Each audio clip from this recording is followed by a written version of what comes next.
What's up, guys, and welcome back to the Stocks with Mike and Tom show. The market had a super choppy day today, so in today's video, we're going to be covering the best plays for tomorrow and some really important news to watch out for. We can see the market didn't move too much today, but like I said, we have a lot to talk about. And guys, let us know what stocks you are watching in the comments down below. Let us know what stocks you're looking for, puts, calls, dip buys, whatever. Let us know what you're watching and we can cover them in tomorrow's video. But with that being said, if you guys are new here, don't forget to subscribe. But Tom, what happened in the market today? Yeah, like you said, the SPY just kind of stayed really flat, traded really between a range between 434 and 437. Honestly, bounced off of both of those levels multiple times today. So it could have made for some good intraday trades if you timed it right. But either way, the market was really flat today. I think that the market's really waiting for this House vote later on today, and they're actually going to vote on a bill to suspend the U.S. debt ceiling, and that's a pretty big thing, And right now, there's a big potential for a default. I know Yellen talked about this a while ago. She said that the U.S. is going to run out of funding on October 18th, and that's going to be a pretty big deal. So if we don't get these bills passed, there could be some possible there's obviously that possible government shutdown coming up, but obviously the biggest thing is the first ever US default. If that happens, expect financial markets to just spiral out of control, but hopefully they can get a grasp on the situation. But either way, they're trying to pass these bills, and Republicans are saying that they're actually going to reject them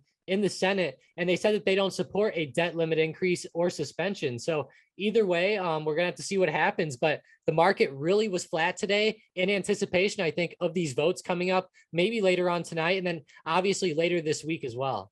Yeah, so I really doubt that the U.S. will default. It's a very unlikely event to happen. But either way, the main takeaway is that there's a lot of political uncertainty. You can say there's a lot of back and forth, and it's just a big mess, And the market never likes uncertainty. We can see the VXX is popping up a little bit. So if you're looking to trade stocks that rise when the market falls, you can definitely look at VXX, SPXS, and then UVXY. All three of these ETFs rise when the market falls. But just one thing to keep in mind is that these plays are not good for the long term because they do decay a lot. But, they definitely are good for some short-term trades.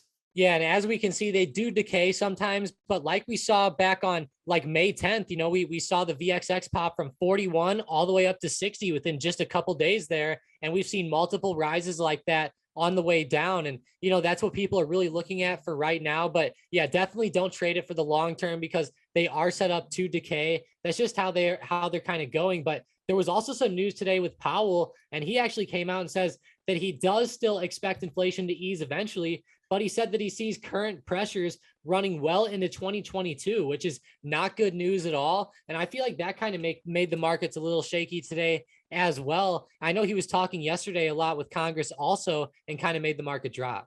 And then let's also take a look at Dollar Tree, DLTR. This stock is up like 16.5% today. They came out with news that they are going to sell more items that cost above $1. So I think that's pretty interesting news, especially given what Powell had to say with inflation. I feel like more people are starting to in my opinion, I do not think inflation will be transitory. And while the government keeps saying, oh, it's going to be transitory, we just see everything going through the roof, and even Dollar Tree starting to adjust for this. Yeah, definitely. And in the long term, the cost of living has always been going up. In the 80s, stuff was a lot cheaper than it is now. Same thing with the 90s. And same thing if you go back to the 50s. There's like stuff like my grandparents talked about buying milk for 5 cents. Like, man, that's just unheard of nowadays. That just shows how much inflation has really been going on. And obviously, it's one of those things where our financial system is almost set up to do this forever. So just keep that in mind. It's just kind of how the system goes. And like Mike said, the chances of it coming back down are probably pretty low. Yeah, so generally speaking, a little bit of inflation is good for the economy, but when it gets out of hand, it's definitely not good at all. And just with everything that happened over the past 2 years, I don't see how inflation can be transitory. Now, that's just my opinion. If you guys disagree with me, let me know in the comments down below. But I think we're already starting to see definitely like the impacts of inflation happening right now. But like I said, let me know your thoughts in the comments down below. And then Tom, I know that Affirm had some pretty big news today related to crypto. Yeah, they actually did. And they said that they're going to allow crypto investments to anybody who has a savings account with them. And that's pretty cool. Obviously, anything involving crypto can make these companies a lot of money. And, AFRM has had some good deals lately with Amazon and then Walmart. They had some great gaps on this type of news. And, this news is also pretty good. But man, we actually saw AFRM come down today, even though they had this great news. But, they just had such a huge pop over the past couple weeks that I mean they were just almost due to come down today. But I hope this news ends up helping them in the long term, and I think that that'll help a lot of institutions and investors buy these shares and hold them for the long term, because that's a great thing that they're doing with these crypto investments. For sure, and they're slowly becoming a powerhouse. I know they had those two huge deals with Walmart and Amazon, so definitely keep them on your radar. And then, Tom, let's get right into our member of the day and then our momentum plays. So today's member of the day, we have Great Trade 20. They are an awesome, awesome member of the Stocked Up community. They're always super positive and overall just an amazing member, and they've been with us for quite some time. So huge shout out to Great Trade 20. Thank you so much for all of your support and all of your positivity. Tom and I really, really appreciate it. So huge shout out, Great Trade 20. And then Tom, let's get right into these momentum plays for tomorrow. And with the first one, we have Boeing to the upside. Yeah, and Boeing actually has a really nice level to break above tomorrow. Go ahead and make them pass above 230, and that's going to be a really nice top. Sounds great. And then with the next one, we have RUN. Yep, RUN is actually to the downside. Make them fall below that low actually of Monday, right around 41.20. All right, and then with the last one, we have PENN. Yeah, Penn Gaming. Unfortunately, these guys keep dying down to the downside as well, but go ahead and make them fall below 72.35.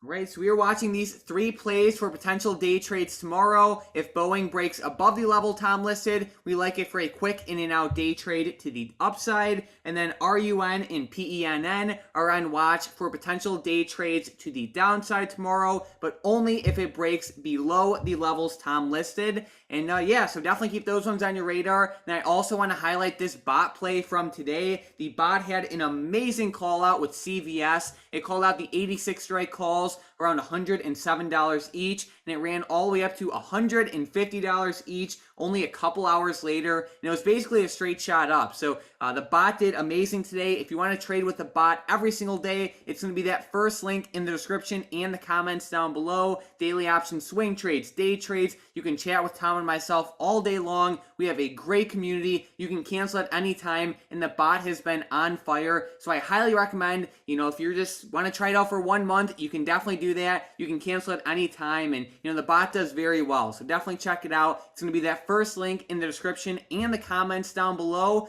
But let's get right into these questions from the previous video.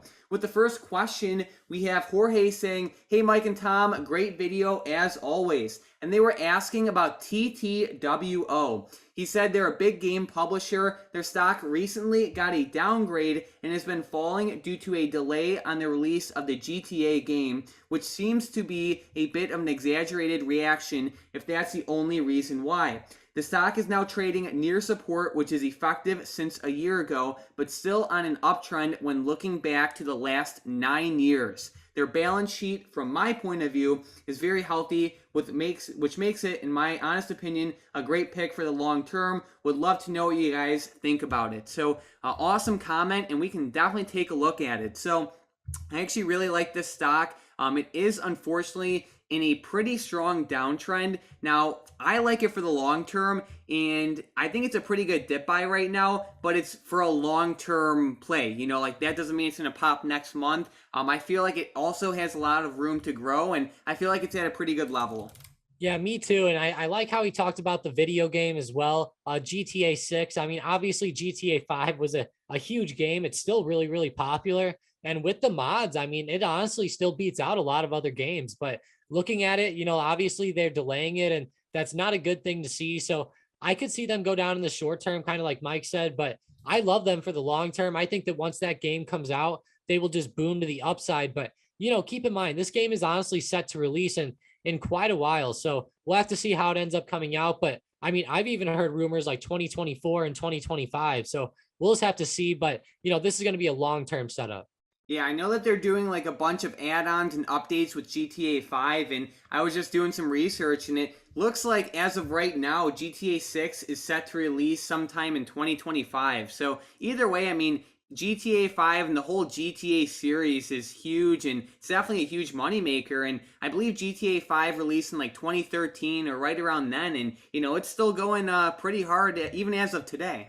Yeah, it really is. And I think that in the longer term, that's going to be awesome because, keep in mind that as these like PlayStation 5s and stuff come out, they'll be able to make more and more awesome content in there. And, really like if they wait for the next generation of consoles, like the PlayStation 6 or whatever the next Xbox is, I mean, who knows what the possibilities are.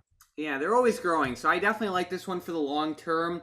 Then we have Rich saying, I've been adding Baba and Zoom, and now I'm really contemplating about going heavy on Peloton and PENN. I flipped both for the past 6 months. For the past 6 months for great profit, and now it's getting sexy. Well, let's take a look at them. So Peloton is down like 3% on the day. It's been struggling along with Zoom quite a bit. It's not bad. I like PENN more than Peloton, but they're both looking pretty good.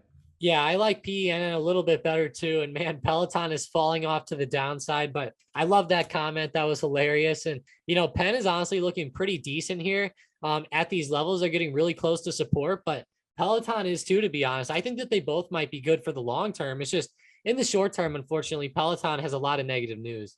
Yep. And then we have David C saying, huge shout out to the bot. It's always contributing on the channel and is generally calling out good plays that are appreciated. So thanks so much for that comment. If you guys want to try out the bot, even for 1 month, it'll be the first link in the comments and the description down below. Generally, it does pretty good. So definitely check it out. And then looking through these other comments, we have Susan saying, my favorite stocks are Uber and Beyond. I'm hoping for a drop to buy back in. So, yeah, they've been doing okay over the past couple months. I know Uber and Beyond have been struggling a little bit. So, Tom, what do you think about these two? Yeah, I think that they're both at good levels to buy for the long term, but they're both kind of in weird markets right now. Obviously, Uber is going to be affected quite a bit by what goes on with like different restrictions and stuff like that. So hopefully as COVID goes away, Uber can end up doing a lot better. And, I would say it does look like they are starting to come down now. And I think that that was a good time to buy whenever they were at that $40 support last time. So maybe if they get down there again, it could be a pretty good play. And honestly, what was the other ticker, Mike? BYND. Yeah, Beyond. Yeah, the fake meat company. I think that they're pretty good too. But in the end, I mean, they're a fake meat company, and I mean, personally, it's not the sector that I just don't want to hold it for the long term personally. But I feel like it's going to do pretty good in its own right. Yeah, I mean it's a growing industry. We can say the plant-based vegan meat is definitely growing, and I was actually looking into this company a little bit. They're getting at some pretty good levels, and honestly, I've been thinking about selling some puts on it. I mean, it's not like my favorite stock in the world, but I feel like if I could get it at a good price, I'd definitely take a shot. Yeah, me too. And it's honestly right by this $100 support. And, I've been looking at it for a long time. I have a lot of levels posted on here, and I've really been waiting for him to come back down here. So hopefully, I think that's a good idea, Mike. Maybe sell some puts around that 100 strike or maybe a little lower, and you can catch it for a pretty nice price for the long term. Sounds good. And guys, don't forget, let us know what stocks you are watching in the comments down below so we can go over them in tomorrow's video. But Tom, do you have any last minute stocks, options, or anything you are watching for tomorrow? I'm really keeping my eye right now on dollar sign DXY, which is the US dollar index. We're actually getting a huge move back to the upside, kind of as expected ever since Biden took office here. He's really sent the dollar back up, and that's just generally what the Democrat strategies are. I'm not being political or anything like that. I'm just, pointing out what generally goes on whenever different parties are in office. But, the dollar sign DXY is flying up, and we actually have gold and silver starting to really sell off here. And, silver is honestly starting to get to a pretty good long-term price. We just broke that huge support around $22. And as we start to fall down, it might be a pretty good time to maybe sell some SLV puts and maybe grab some silver, maybe an ETF like SLV, or maybe even just physical silver for the long term. Good stuff. So thank you guys so much for watching today's video. If you are new here, don't forget to subscribe. We post brand new videos every single day, and come join Tom and myself live every single morning at Market Open on the Stocked Up Live YouTube channel. The link for that will be in the description down below. But other than that, thanks for watching.